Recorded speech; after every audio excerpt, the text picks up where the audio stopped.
Bem-vindos ao podcast Crescer, onde pretendemos estimular o pensamento crítico de pais e filhos em torno de temas relevantes e sensíveis através de uma abordagem baseada em factos. Tudo isto com o apoio da Panavídeo na gravação e edição de cada programa. Bem-vindos, eu sou a Maria, mas também a Leonor, e espero que ao longo desta meia hora se sinta em boa companhia. Eu sou a Lígia e prometo que vai ser melhor do que comer uma peça de fruta. Ok, bom dia! Bom dia! Exato.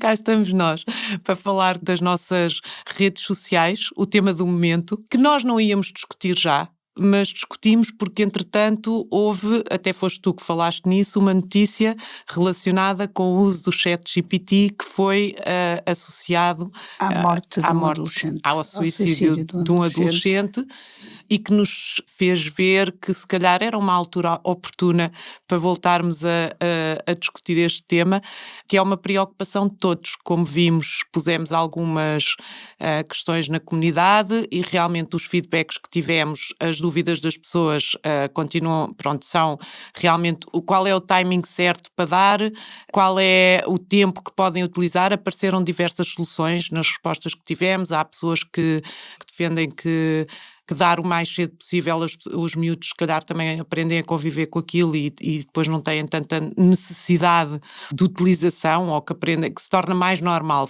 vamos lá, e que portanto, como não há proibição, também não há tanta vontade depois de utilizar. Houve pessoas que disseram que tinham tempos controlados, umas só ao fim de semana, outras só meia hora por dia, também varia com a idade dos miúdos. Também varia com aquilo para que os miúdos têm que utilizar os ecrãs e as redes, e porque hoje em dia muitas das coisas que eles fazem até na escola às vezes passam por aí, portanto depois também não é fácil controlar.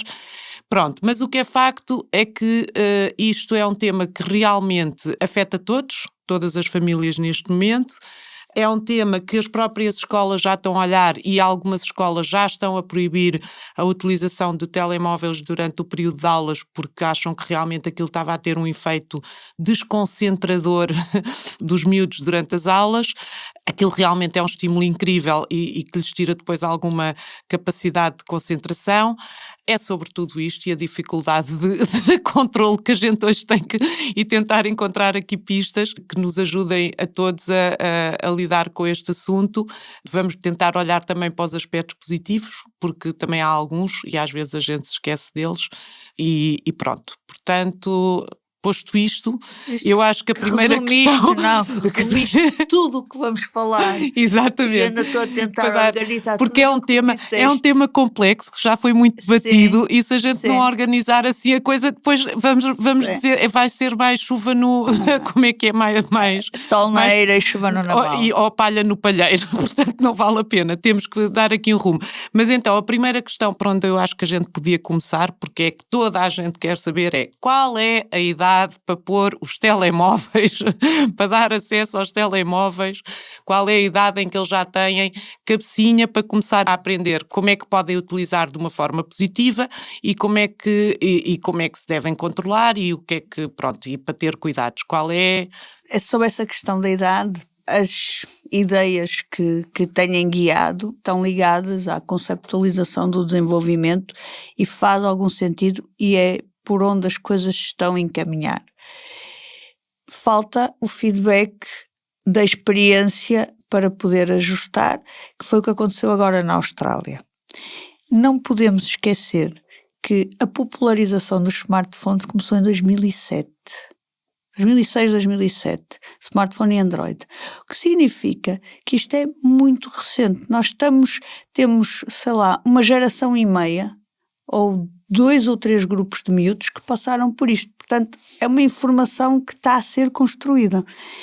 Genericamente, o que está falado e o que está apontado em várias guidelines, o Brasil lançou até um documento oficial para ajudar os pais nisso. São os 12 anos para ter acesso a um smartphone com a internet. Coincide mais ou menos com uma fase do desenvolvimento que é a aquisição do pensamento abstrato, porque até mais ou menos 11 anos, 10, 11, o pensamento é muito concreto, que significa que a capacidade de ver outros pontos de vista, de elaborar consequências, é mais reduzida, eles vivem muito à volta deles e do imediato e da experiência deles. E a partir dessa idade já é possível eles conseguirem entender coisas que ainda não experienciaram, que ainda não viveram e entender os conceitos. Isto é fundamental porque tenho muita dificuldade em imaginar que os pais, ao darem um smartphone, não se vão sentar e não vão explicar os riscos de do lado de lá estar uma pessoa que não é aquela pessoa, os riscos de dar informação, as consequências de futuro de publicarem determinado tipo de fotos comprometedoras, mesmo que seja para um grande amigo, mesmo que eles digam, não, mas ele nunca fará isso. E eles entenderem que ele nunca fará isso, as limitações que tem essa crença. Portanto, isso só faz sentido com uma criança ou um adolescente que esteja capaz de perceber. Claro que aqui também depende do teu filho, não é? Claro. Porque se tiveres um filho de 11 anos... Com uma maturidade acima da média... Antes claro. disso acho difícil. Um miúdo de 9, 10 anos acho difícil. Mas um miúdo de 11 anos... ou às vezes um de 13, porque já percebeste pelas atitudes dele que o pesar as consequências e que o conseguir pensar antes de agir não é o forte dele, então se calhar faz algum sentido esperar mais um bocadinho. Pois. E depois, pronto, a esta hora já estão muitos pais se calhar a pensar, pronto, mas eu preciso de falar com o meu filho, ele depois não tem que comunicar, e então era bom lembrar que há uma mãe que disse aqui na comunidade, e muita gente se esqueceu destes objetos quase arcaicos, que há as chamadas bombinhas que têm telemóvel e não têm redes, não têm internet, e se calhar antes dos 12 anos dar um telemóvel desses para eles começarem a conviver com a figura do próprio objeto e para poderem começar... Porque é útil e realmente poderem começar a ter alguma independência, entre aspas, do ponto de vista também de, pronto, estarem comunicáveis, torna-se mais fácil se calhar gerir o dia-a-dia com essas ferramentas, principalmente quando os miúdos têm atividades e horários e isso tudo, percebemos isso, mas se calhar o ter uma bombinha é uma solução que ajuda antes dos 12 anos. E depois temos a outra questão, que é das redes sociais, porque não é igual estarmos a falar de telas, estarmos a falar das redes sociais. Eu percebi que as redes sociais têm uma idade mínima. 13. Eu também não sabia, mas alguém disse na comunidade que é pelo Instagram. Eu depois também já verifiquei, sim. Mas eu tinha lido isso quando estive a ler sobre o caso dos pais que estão a processar o ChatGPT. Tem alguns artigos que falam das regulações e percebi isso. E também percebi que o enforcement é... Só um bocadinho, se calhar, entre parênteses, podias explicar aí o caso, porque foste tu que me falaste dele em primeira mão, eu não tinha ouvido nas notícias e se calhar houve muitos pais que ouviram, mas outros não ouviram, e então para podermos contextualizar e estarmos todos na mesma página, se calhar podias explicar brevemente o que aconteceu. Sim. Até porque isto se vai ligar a algumas das sugestões que vamos ter sobre abordar não tão diretamente o problema, mas criar espaços para diminuir o surgimento do dito problema, que é a desconexão dos jovens, dos adolescentes e dos jovens com as pessoas reais e a absorção que as redes são capazes de trazer, que é isso que eu acho que foi o que aconteceu aqui, mas não é o único. Depois descobri que há mais um outro, mas não é o ChatGPT, é uma outra a inteligência artificial, que é o Character AI, e há mais 2 denúncias que não se traduziram em processos. E então o que aconteceu em todos os casos é que foram miúdos que começaram por lidar e usar o ChatGPT para trabalhos de casa e a ferramenta está feita para ser o teu melhor amigo e com a vantagem de que te diz aquilo que tu sempre sonhas ouvir, mas que na vida real nunca sem acontece. Sem espírito crítico, portanto, é o melhor amigo sem espírito crítico. Exato. E neste caso houve 2 pontos que estão a sustentar este processo, pelo que eu pude perceber. Um deles é, numa dada altura, o rapaz sugeriu falar com a mãe sobre o que se estava a passar. Ele começou com ideação suicida Ele faleceu em abril, começou com a ideação suicida no janeiro, mais ou menos. E a uma dada altura ele pediu para falar com a mãe, falou com o ChatGPT, que era o melhor amigo dele, sobre falar com a mãe, e o ChatGPT dissuadiu de fazer isso. Disse que não era a melhor, se calhar não era a melhor altura, porque isto era um tema muito sensível, que seria melhor poupar a mãe e que ele estava lá para ser ele, para o apoiar e para o ajudar. Depois sugeriu, já perto da data, 2 dias antes, deixar a corda no quarto, à vista, para ser encontrada, e para que pudessem dissuadi-lo, e o ChatGPT também desencorajou de fazer isso. E por fim, no dia em que aconteceu, ele apresentou-lhe os planos e o ChatGPT deu-lhe sugestões para tornar os planos mais eficazes. Pois, pronto, portanto, esta história, que é o que eu digo, era só para ficarmos todos na mesma história. Claro que é comum, na mesma página, pronto, é isso, não é comum, é uma história do que pode acontecer no limite, mas é uma história que levanta para mim, quando tu me falaste dela, eu acho que levanta várias questões. Uma questão e que tinha a ver com aquilo que eu acho que é o assunto pertinente seguinte, que é, a partir do momento, eu acho que há 2 ou 3 coisas que se têm que ver e até mais para trás, mas uma delas é, a partir do momento em que eles têm o telemóvel, o acesso às redes, não, vamos esquecer o telemóvel porque também pode ser o computador e outras coisas que eles usam para a escola, neste momento é o acesso às redes. A partir do momento em que eles têm o acesso às redes, devemos ou não controlar e até que ponto, isto é uma dúvida que toda a gente tem. Eu acho que o controle excessivo pode ser negativo, porque é o que eu digo, tu neste momento os miúdos fazem tudo nas redes, não é? Falam e discutem coisas e jogam em rede e fazem tudo na rede e, portanto, eu vejo as redes um bocadinho como também o espaço de socialização e onde eles se divertem. A questão que isso traz é que, portanto, acho que também o controle excessivo é um bocadinho como teres alguém sempre no teu quarto a ver o que é que estás a fazer, ou teres alguém, vais a um jantar com amigos e está lá a tua mãe a ver o que é que estás a fazer. Portanto, eu não sou apologista disso, eu nunca vi o telemóvel, tipo, nunca tive o coisa de ir ver o que é que o meu filho, mas tive sempre a preocupação de estar atenta e tentar perceber pelas conversas que ele vai tendo, porque eles depois contam coisas que viram no YouTube e que fizeram não sei o quê. Pronto, acho que havendo esse espaço para a conversa, eles vão deixando cair algumas coisas e isso pode nos despertar o alerta, portanto acho que devemos estar alerta, mas não em cima como se fôssemos lapas, porque isso se calhar até os pode depois levar por outros caminhos, não sei.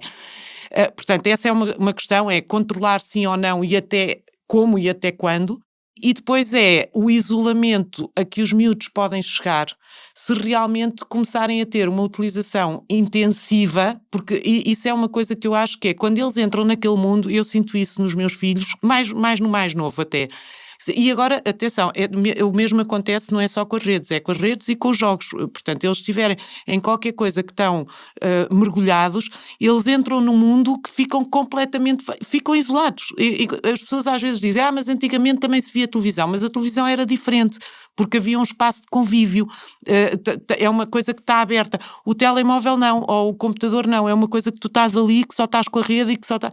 Portanto, os miúdos acho que entram ali num mundo que contribui para o isolamento. E, portanto, podem chegar a um isolamento destes, que é, tipo, o melhor amigo é o ChatGPT e sabe-se lá o que é que o ChatGPT lhes vai dizer. Portanto, isto eu acho que é um anseio e é uma angústia dos pais de hoje, até porque faz parte de um mundo, que é outro assunto que eu acho que te preocupa, que é nós próprios não estamos à vontade nesse mundo, não o conhecemos. Já falámos disto aqui no outro episódio, não sei a propósito de quê, mas é isso, quer dizer, este é um mundo que neste momento evoluiu tão depressa, como tu estás a dizer, porque isto passa-se há relativamente pouco tempo, e quando começou nós já não éramos propriamente gaiatos, portanto já tínhamos a nossa formação feita, e portanto a aprendizagem também é difícil, e perceber como é que eles se movem naquele mundo e qual é o espírito de um adolescente naquele mundo. Se calhar para nós não é tão fácil como seria perceber que eles se movessem noutros mundos mais físicos. É um mundo que a gente também tem mais dificuldade em controlar, em gerir, não sei. Tu estás a falar aqui de controle e de estar em cima e eu vou dar um passo atrás. Nós já tínhamos falado disso num outro contexto, no contexto da autoimagem. Mas eu vou dar um passo atrás. Tu queres saber o que é que se está a passar na vida dos teus filhos. Fala com eles. E eu acho que eles também têm muitos tempos em que estão por eles. Muitos tempos, e agora há menos hipótese de convívio, os pais, por diversas razões que todos conhecem, e se não conhecem podemos um dia falar disso, mas que já fomos falando. E eles ficam com o tempo nas mãos e querem socializar, porque é o que acontece nestas idades, e o principal drive são dois, porque os jogos também absorvem muito, mas não são jogos, é socialização, é o saberem o que é que os outros estão a fazer, é o verem as mesmas coisas, e faltam se calhar às vezes espaços para tu conversares com eles, para tu veres uma notícia destas e vou falar com o meu filho e vou falar a partir do abstrato e ver o que é que ele me diz sobre o que é que ele está a pensar sobre o assunto. E vou passar mais tempo com ele e vou criar uns programas que eu até nem tenho muito tempo, mas vou inventar 15 minutos para jogar um jogo que ele está a jogar, ou para ter interesse, ou para arranjar tempo para levar a casa dos amigos ou trazer os amigos aqui, porque isto é tempo que existe e tempo que não está ocupado. E há uma outra forma, não vou dizer que seja a solução, porque eu não acho que haja propriamente uma solução que se diga vamos fazer assim e vai correr tudo bem. Mas mesmo quando achas que está tudo bem com o teu filho, a partir do princípio que pode não estar tudo bem. Estar sempre alerta, com o pezito, com o ouvido à escuta. Sim, porque é um bocadinho o que se passa na nossa vida. A nossa vida corre bem, mas temos momentos de stress, temos momentos que se calhar até sabia bem alguém falar.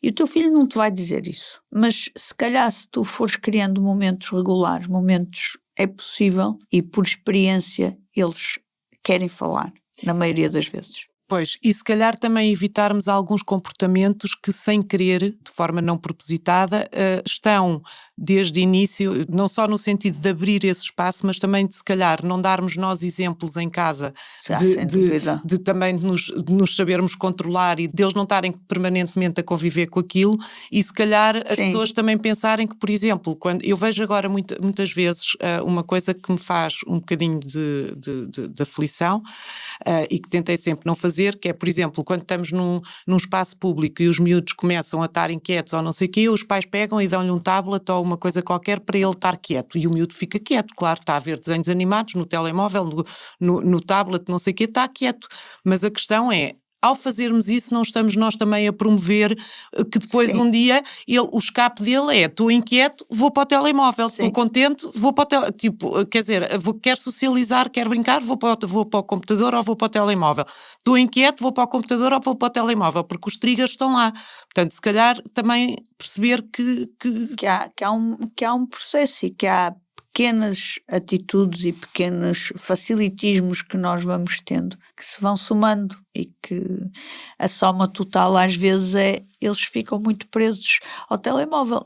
Mas eu acho que o telemóvel, se houver outros espaços e se houver outras formas de comunicar, outros interesses, desporto, leitura, eventualmente, para aqueles pais que são favoráveis à leitura, lerem um livro em família, porque há muitas coisas que vão ser muito mais fáceis, eles absorvem muito o exemplo. Pois.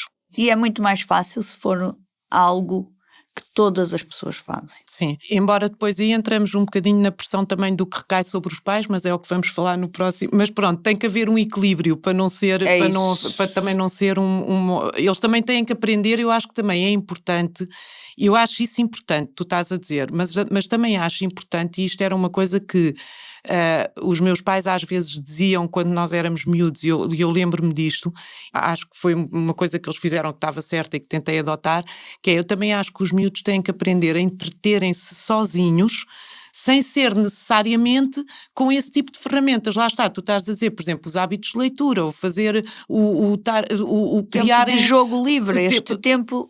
Tens que inventar, desenhar, jogar, fazer o que tu quiseres. Neste tempo tens que inventar com que te entreter. Passado isso, tens os trabalhos de casa feitos, socializaste, leste, então o resto do tempo. Pronto, e agora os perigos. que é, ok, como é que se ajuda, e eu estou a fazer esta pergunta de forma provocatória no bom sentido, no sentido de tu dares as dicas, porque me deste algumas boas dicas, e eu já sei que tu as tens para dar, que é, como é que nós explicamos aos miúdos, porque eles muitas vezes nós estamos a falar, lá está, porque eles também têm a noção que eles estão num mundo que nós não controlamos, e isso também é um incentivo para eles lá estarem, porque eles dizem, aqui tipo, eu aqui, eles ali na cozinha mandam eles, mas aqui mando eu, porque eu percebo muito mais disto do que eles. Pronto, sim. Então eu acho que isso também é um bocadinho um desafio que eles gostam. No outro dia foi giro, porque tivemos uma reunião na escola sobre isto e houve vários pais que disseram a mesma coisa, que é, quando somos nós a explicar, somos uns caretas, o meu pai, lá está o chato, o careta, não sei o quê, e, por exemplo, uma coisa que é muito eficaz é eles terem a explicação na escola, porque aí eles acham que os outros professores é que estão a explicar e, portanto, têm alguma razão, e pronto, e porque também usam outras metodologias de facto, e porque também a escola, neste momento... É um contexto diferente. E não só, e as pessoas não tem estão... o peso, mas não tem o peso emocional que têm os pais, eles não se estão a tentar separar da escola, estão-se a tentar separar dos pais. Exatamente, e não só, mas a escola também está a tentar, neste momento as escolas estão a tentar atualizar-se e desenvolver metodologias para conseguir explicar e trabalhar com eles, pronto. Portanto, isto para dizer, quando nós tentamos explicar, somos os caretas e não percebemos nada daquilo, e isso faz com que eles não nos ouçam e depois... E os perigos estão lá, não é só o do ChatGPT, é o dos casos de pedofilia, que ainda no outro dia estava a ouvir um programa da Judiciária em Portugal, pronto, que é super frequente, muito mais frequente do que aquilo que eu podia imaginar. É o perigo de estarem a falar com pessoas, às vezes a jogarem ou a fazerem coisa que estão a dar informações que não só para pedofilia, mas para outros fins depois podem ser aproveitadas e não devem, portanto, e isto tudo é o que eu digo, como é que se ensina para não se ter que andar feito polícia, porque o polícia é um papel que dá muito trabalho e que realmente depois pode ter até efeitos negativos. Sim, porque como é que eles normalmente tentam fugir dos polícias. Exatamente. Há algumas ideias que eu considero interessantes e que não só considero interessantes, já vi serem aplicadas com sucesso. E envolvê-los e pôr do lado deles é sempre uma coisa que eu acho muito eficaz.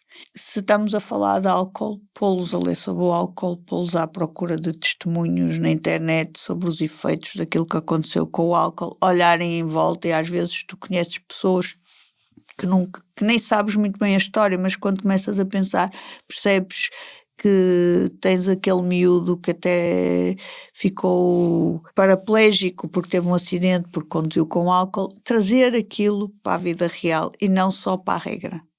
Eles perceberem que aquilo não é uma regra. Aquilo é uma orientação, porque as consequências podem não ser muito frequentes, mas quando são graves. São graves. E o mesmo com a internet. E agora começa a haver também vídeos da BBC, de várias fontes, em que contam casos de coisas que aconteceram porque foram enganados, porque foram... E começar a trazer aquilo para a mesa. Tens uma preocupação? Fala com ele, traz para a mesa. E mais do que isso, pede-lhe para ele, ora vê lá. Ora vai lá tu fazer uma pesquisa, diz-me lá quais são as vantagens e as desvantagens. Ora procura-me lá as desvantagens. Confrontá-los, como se eles fossem adultos, porque até certo ponto são. Estão no caminho para Estão ser. no caminho e até Exato. certo ponto sim. É importante que eles percebam que tu estás a tratar como seres pensantes, queres tomar decisões. Então a primeira coisa tens de começar a pensar. Há uma coisa curiosa que um pai que eu conheço fez e que eu acho muito interessante e que se tivesse necessidade eu acho que era capaz de fazer. Fez um perfil falso e pediu amizade ao filho e inventou completamente quem era. E a verdade é que o miúdo lhe deu a morada, lhe deu as coisas, e ele depois disso ter acontecido, foi-lhe mostrar. Sim. A Judiciária em Portugal tem uma experiência semelhante. eles têm um grupo que só trata destes casos, um grupo, uma secção, Sim. um departamento, whatever, e que eles contam, portanto, eu ouvi há pouco tempo um podcast em que eles contavam isso, que é, eles entram nas redes dos miúdos, começam a pedir informação e a determinada altura vão tocar à porta do miúdo. E não conhecem aquele miúdo de lado nenhum. Tipo, Sim. entram numa Sim. rede, mas começam a meter conversa, a pedir informações e não sei o quê, e vão, pronto. E depois, claro, falam com os pais e explicam e dizem que, pronto, como é que ali chegaram e o que é que aconteceu e alertam para, de facto, aquilo é um problema. Pronto, mas se calhar depois também é importante equilibrar o ensino do que é negativo com o ensino do que é positivo. Nós agora, nesta reunião da escola que tivemos, basicamente a escola proibiu os telemóveis. Uau, foi maravilhoso. Até para eles. Ajudou imenso. Não, ajuda, porque tínhamos falado já disso. Estão muito mais concentrados. E não é só, mesmo socialmente. Se tu cortares as redes sociais ao teu filho, ele vai ficar de facto de fora porque os outros continuam Claro, lá. exatamente. E essa parte é uma parte muito importante. Agora, se nenhum puder estar naquelas horas, deixa de haver o problema. Exatamente. E não só, e também veem que não é só uma regra dos pais chatos, mas que realmente há ali também outro elemento a dizer que aquilo é um elemento estabilizador. Pronto, e eu acho que também... Eu gosto da tua fé, não sei se eles elaboram, mas olha, na pior das hipóteses estamos menos sozinhos. Sempre há alguém que está nas nossas costas. E há de haver alguns que realmente podem tirar essa conclusão. Não sei se será muito generalizado, mas vamos acreditar. Vamos ter fé. Mas eu estava a dizer, mas nesta reunião houve um pai que depois, e eu concordei, acho que é uma intervenção justa, que disse, pronto, está bem, nós temos que os ensinar e o que é negativo e não sei o quê, mas também temos que ensinar o que é positivo, porque, por exemplo, a inteligência artificial, no caso o ChatGPT e outras ferramentas, já não vão andar para trás. E, de facto, elas são muito úteis para fazer algum tipo de coisas. Tiram-nos muito tempo. Eu tenho tido essa experiência, perdia horas a fazer trabalho que não interessava nem a ninguém e que realmente, neste momento, há coisas que, sabendo utilizar, são úteis. E o pai até disse, também não queremos que os nossos filhos sejam menos competentes que os outros. E realmente não queremos. Portanto, eles têm que aprender. E, se calhar, até eles conseguirem perceber que há um lado positivo e que há um lado negativo e que aquilo pode ser utilizado para o bem e para o mal, se calhar também os ajuda depois a fazer uma melhor utilização, uma utilização mais consciente do género, se estou a ir por aqui, estou a ir bem, se estou a ir por aqui, estou a ir mal. Isso é sim uma norma que eu advogo de um modo geral, porque tudo tem um lado bom e tudo tem um lado mau. Há muito poucas coisas bem, algumas é difícil ver o lado bom, mas genericamente, sim, as coisas da vida, nas coisas do dia a dia. O sol e a lua. Sim, e o lado bom, eu penso que é mais fácil eles perceberem, e penso que é mais fácil eles chegarem lá e utilizarem. Aqui o trabalho, a dificuldade é sempre, acho eu, de tu conseguires absorver e entender as limitações daquilo que tu estás a fazer e os riscos daquilo que tu estás a fazer. Eu acho que, para o lado bom, rapidamente consegues entender as vantagens. Se deres tempo e espaço, então os miúdos, que são super curiosos, eles vão explorar aquilo em tudo aquilo que lhes for útil. Por isso, neste caso, eu acho que é mais a consciencialização daquilo que eles estão a fazer e não uma ferramenta que eles vão usar impensadamente com o mundo aos pés sem terem muita percepção de que aquilo vai ter consequências. Vejo muitos miúdos, mesmo no Google, eu lembro-me de miúdos de 5, 6 anos começarem a escrever e já irem ao Google, exato, na altura, para tentar descobrir aquilo que eles queriam. E rapidamente, até mais rapidamente do que alguns de nós, a conseguirem chegar lá. Sim. Portanto, eu penso que se tu não as proibires e disseres, podes usar. A parte boa, eu acho que é inato. Eles vão explorar. Os miúdos exploram, gostam de explorar, gostam de perceber o mundo, gostam de perceber os potenciais do mundo. Nós é que já sabemos que há alguns potenciais do mundo que é melhor não descobrir. Exatamente. Deixa lá. Exatamente. Esse não vais por aí, menos. Exatamente. Bom, olha, estamos a chegar ao fim. Mais uma vez, isto é super rápido. Este aqui, eu acho que este tema dava pano para mangas.